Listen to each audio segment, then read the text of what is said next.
स्वागत है आपका। तो कारक से बनने वाले महत्वपूर्ण और परीक्षा उपयोगी प्रश्न। देखिए, कारक को और क्या कहते हैं, तो कारक को परसर्ग के नाम से भी जाना जाता है। कारक 8 प्रकार के होते हैं, ठीक है ना। तो यहाँ से प्रश्न बन सकता है कि कारक कितने प्रकार के होते हैं। 8 प्रकार के होते हैं। कारक का और क्या नाम है, तो कारक को परसर्ग के नाम से भी जाना जाता है। और इसके अलावा अगर पूछा जाए कारक का काम क्या होता है, तो ये संज्ञा और सर्वनाम को क्रिया से जोड़ने का काम करता है। यानी कारक का ढंग से अगर प्रयोग ना किया जाए तो वाक्य का अर्थ आसानी से समझ में नहीं आएगा, राइट। अब कारक में क्या दिया जाता है, उदाहरण दिए जाते हैं या तो फिर विभक्त चिन्ह दिए जाते हैं, उसके आधार पर प्रश्न किए जाते हैं। तो क्या क्या प्रश्न बन सकता है, देखिएगा, इसको वाक्य के द्वारा समझना है। पहला वाक्य देखिएगा, पिताजी सब्जी खरीदने बाजार गए हैं। इस वाक्य में कौन सा कारक छिपा हुआ है, पिताजी सब्जी खरीदने बाजार गए हैं। तो इसका सही जवाब हो जाएगा, देखिए इस वाक्य में जो कर्ता है, पिताजी सब्जी खरीदने के लिए बाजार गए हैं। अगर इस वाक्य को ढंग से पढ़ा जाए तो क्या अर्थ निकलेगा कि पिताजी सब्जी खरीदने के लिए बाजार गए हैं। अब के लिए किस कारक में प्रयोग किया जाता है, अब इस वाक्य में जो है संप्रदान कारक होगा। क्या होगा, संप्रदान कारक होगा।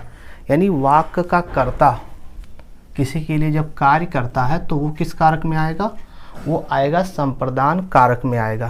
पिताजी किसके लिए गए हैं, सब्जी खरीदने के लिए बाजार गए हैं। तो वाक्य का कर्ता किसी के लिए कुछ कार्य कर रहा है, तो यहाँ पर हो जाएगा संप्रदान कारक। संप्रदान कारक की विभक्ति चिन्ह है को के लिए, राइट। अब यहाँ पर देखिए के लिए नहीं आया है, कारक छिपा हुआ है, लेकिन फिर भी आपको समझना है। तो ऐसे ही कारक तो आसान लगता है देखने में, लेकिन पेपर में गलत हो जाता है, राइट। चलिए अगला देखते हैं। दूसरा है, मोहन बस से स्कूल जाता है। इसमें कौन सा कारक है, कहीं कहीं विभक्तियों के अनुसार करने में गलती हो जाती है, इसलिए वाक्य की भावनाओं को समझना है। मोहन बस से स्कूल जाता है, इसमें साधन का प्रयोग किया गया है, ठीक है ना, बस, ठीक, बस। तो कौन सा ऐसा कारक है जिसमें साधन का प्रयोग किया जाता है, तो वो करण कारक होगा, से कॉमा के द्वारा, ठीक है ना। करण की विभक्ति चिन्ह क्या होगी, से या के द्वारा। तो यहाँ पर हो गया मोहन बस से स्कूल जाता है। किससे जाता है, किसके द्वारा, बस के द्वारा स्कूल जाता है। तो जिस वाक्य में साधन का प्रयोग हो उसमें आपको किस पे टिक करना है, उसमें आपको करण कारक पर टिक करना है, राइट। क्लियर हो गया। अगला है तीसरा, देखिए, सुरेश महेश से ईमानदार है। यहाँ पर भी देखिए, यहाँ पर भी से था, ठीक है, यहाँ पर भी सी है। अभी थोड़ा सा ध्यान देने वाली बात है, थोड़ी सी भी सावधानी हटी तो पेपर में नंबर घटी। अगर आप ये सोचते हैं कि विभक्तियों के हिसाब से हम टिक कर लेंगे तो यहाँ पर से है, यहाँ पर भी से है। अब देखिए अंतर क्या है, बस से यहाँ पे साधन हो गया, से का अर्थ, लेकिन यहाँ पर देखिए सुरेश मोहन से ईमानदार है, यहाँ पर से का अर्थ तुलना होता है। तो जिस वाक्य में तुलना का भाव प्रकट होगा वहाँ पर अपादान कारक होगा। अपादान कारक की यही पहचान है, जहाँ पर अलगाव या पृथकता हो, या इसके अलावा जहाँ पर तुलना का भी भाव प्रकट होगा उस वाक्य में अपादान कारक होगा, राइट। क्लियर हो गया। अगला देखिएगा, पंखा छत से गिर पड़ा, ठीक है ना। तो यहाँ पे साफ साफ समझ में आ रहा है, से भी लगा हुआ है और यहाँ पे अलग हो रहा है, यहाँ पे, ठीक है ना। तो पंखा छत से अलग हो रहा है, तो अलग होने के लिए क्या होगा, वो अपादान कारक होगा, राइट। अपादान का अर्थ होता है अलगाव या पृथकता, या इसका अर्थ तुलना भी होता है, तो इसलिए सावधान रहना। अगला देखिएगा पांचवा है, माली पौधे से फूल तोड़ता है। अब से यहाँ पर भी आया है। अब देखना ये है कि से दो में आता है, ठीक है ना, एक करण कारक में आता है, एक अपादान में से आता है। तो दोनों का अर्थ समझना होगा ना। माली पौधे से फूल तोड़ता है, तो यहाँ पे अलग होने का भाव प्रकट हो रहा है, ठीक है। तो अलग होता तो यहाँ पे अपादान कारक होगा। चलिए अगले पॉइंट की तरफ, इन फलों का रंग सिंदूरी लाल है। इन फलों का रंग सिंदूरी लाल है, तो यहाँ के देखिए फल का संबंध सिंदूरी लाल, रंग कैसा बताया जा रहा है, सिंदूरी लाल है। तो यहाँ पर ये संबंध बता रहा है, ठीक है ना, यहाँ इसका रिलेशन बता रहा है, उसके बारे में बताया जा रहा है। तो यहाँ पर संबंध कारक होगा, राइट। का की पहचान है संबंध कारक, का की ना नी रा री रे पढ़ा होगा आपने। अब यहाँ पर देखिएगा, मेरे पिताजी हेडमास्टर हैं, तो इस वाक्य से क्या अर्थ निकल रहा है, मेरे पिताजी हेडमास्टर हैं। यहाँ पर रिलेशन बताया जा रहा है, ठीक है, कि मेरे पिताजी क्या है उसके बारे में बताया जा रहा है, पिताजी के बारे में बताया जा रहा है कि क्या है, वो हेडमास्टर है। यहाँ पर भी संबंध कारक होगा, ठीक है ना, पिताजी क्या है, हेडमास्टर है, तो संबंध कारक में आएगा। मैंने देश का, है ना, देखिए रिलेशन बता रहा है, मैंने देश का नमक खाया है, इस वाक्य में कौन सा कारक होगा, एकदम क्लियर हो गया होगा, देश का नमक, यानी कि ये संबंध कारक होगा, राइट। चलिए अगला देखिए 10वां, मोहन हाथ से ढोल बजाता है, मोहन हाथ से ढोल बजाता है, इसमें कौन सा कारक छिपा हुआ है, हाथ से, यहाँ पे साधन देखिए, साधन हाथ, ठीक है ना, तो यहाँ पर साधन के लिए किसका प्रयोग किया जाएगा, करण करण कारक, राइट। चलिए अगला देखिएगा 11वां, मोहन ने सोहन को गाली दिया, राइट। अब बताना है इसमें कौन सा कारक है, मोहन ने सोहन को गाली दिया, इसमें को भी आया है, कर्ता ने कर्म को, यहाँ पे कर्म कारक होगा, क्योंकि गाली देने का प्रभाव किस पे पड़ रहा है, सोहन पर, ठीक है ना, गाली देने का प्रभाव जिस संज्ञा पर पड़ता है, ठीक है, उसे क्या कहते हैं, कर्म कारक, ठीक। चलिए, और इसके अलावा कर्म कारक में जैसे डॉक्टर ने मरीज को दवाई दिया, ये भी आपके कर्म कारक में ही आएगा।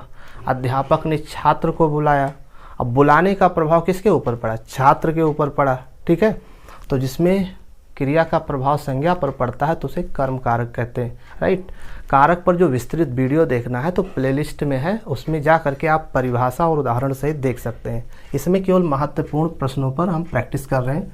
12वां देखिएगा, आपके दांत बहुत चमकदार हैं, इसमें कौन सा कारक है, आपके दांत बहुत चमकदार है, तो यहाँ पर रिलेशन बताया जा रहा है, यहाँ पर हो जाएगा संबंध कारक, राइट, आपके दांत, ठीक, ये संबंध बता रहा है। चलिए 13वां देखिएगा, गीता चांद से भी ज़्यादा सुंदर है, गीता चांद से भी ज़्यादा सुंदर है, इसमें कौन सा कारक है, तो यहाँ पर देखिएगा तुलना का भाव प्रकट हो रहा है, और तुलना किस में किया जा रहा है, अपादान कारक में तुलना और पृथकता दोनों किया जाता है, तुलना का भाव जहाँ प्रकट हो वहाँ पर भी अपादान कारक होगा, राइट। चलिए 14 नंबर पर देखिएगा, सोहन घर के भीतर छिपा है, ठीक है ना, इसमें कौन सा कारक होगा, सोहन घर के भीतर छिपा है, अंदर भीतर बाहर पर जिसमें लगा हो वो अधिकरण कारक होगा, राइट। पुस्तक मेज पर रखी है, बंदर दीवार पर बैठा है, चिड़िया डाल पर बैठी है, ठीक, तो ये सारे वाक्य किस में आ जाएंगे, अधिकरण कारक में आ जाएंगे, राइट। चलिए 15वां देखिएगा, वह दोनों कान से बह रहा है, ठीक है ना, वह दोनों कान से बह रहा है, तो इसमें कौन सा कारक होगा, दो ऑप्शन में दे रहा हूँ आपको, करण कारक और एक अपादान कारक, दोनों में बताइए, तो करण कारक, इसमें आ जाएगा आपका करण कारक, राइट। जहाँ पर अंग भंग की बात की जाए वहाँ पर भी करण कारक होगा, राइट। जैसे मोहन, जैसे मोहन एक पैर का लंगड़ा है, तो ये भी आपका करण कारक में आएगा। जहाँ अंग भंग की बात की जाए वहाँ पर भी करण कारक होगा। इसके अलावा जहाँ पे साधन की बात की जाए वहाँ पर भी करण कारक होगा, राइट। चलिए अगला देखिएगा 16वां, मोहन पढ़ने कोचिंग गया, बताएं इसमें कौन सा कारक है, मोहन पढ़ने कोचिंग गया, ठीक। तो इसको पढ़ने के लिए थोड़ा सा ढंग से पढ़िए, मोहन पढ़ने के लिए कोचिंग गया, ठीक है। अब इसको देखिए, इसमें कारक नहीं दिख रहा है, देखिए कारक छिपा हुआ है, अब ऐसे में ढूंढने में बड़ा मुश्किल हो जाता है, तो इसको शुद्ध वाक्य कर लीजिए, मोहन पढ़ने के लिए कोचिंग गया, तो के लिए संप्रदान कारक में आएगा, वाक्य का कर्ता जिसके लिए कुछ कार्य करता है, ठीक है ना, पढ़ने के लिए गया है, ठीक, तो यहाँ पर संप्रदान कारक में ये होगा। कारक देख के टिक लगाएंगे तो फिर गड़बड़ हो जाएगा ना। चलिए 17 नंबर देखिएगा, मैं 1 महीने में आऊँगा, ठीक है ना, इसमें कौन सा कारक छिपा हुआ बताएं, मैं 1 महीने में आऊँगा, राइट। यहाँ पे में लगा हुआ है, आने का आधार क्या है, 1 महीना, यानी ये आपका हो जाएगा अधिकरण कारक, ठीक है। मैं 1 सप्ताह में आऊँगा, 1 महीने में आऊँगा, ठीक है ना, तो ये आपका अधिकरण कारक के अंतर्गत आएगा।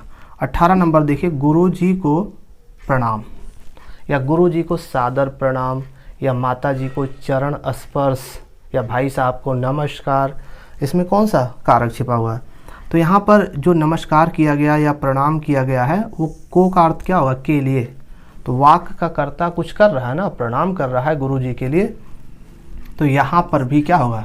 संप्रदान कारक होगा। यहाँ को का अर्थ के लिए है, राइट। अब को दो वाक्य में, दो कारक में आता है, एक कर्म में को आता है और एक संप्रदान में भी को आता है। कर्म में को का अर्थ होता है प्रभाव डालना और संप्रदान में को का अर्थ होता है के लिए, राइट। चलिए 19 नंबर देखिए, हे ईश्वर सबका भला करे। तो इसमें किसी को पुकारा जा रहा है कि हे ईश्वर सबका भला करे। तो ये तो बड़ा आसान है, ये संबोधन कारक है। अरे सुनो इधर आओ, किसी को पुकारना, राइट। तो वहाँ पर हो जाएगा संबोधन कारक। 20वां नंबर पर है गंगा हिमालय से निकलती है, ठीक है। गंगा हिमालय से निकलती है, ये बड़ा विवादित क्वेश्चन रहा है, अक्सर आता है पेपर में।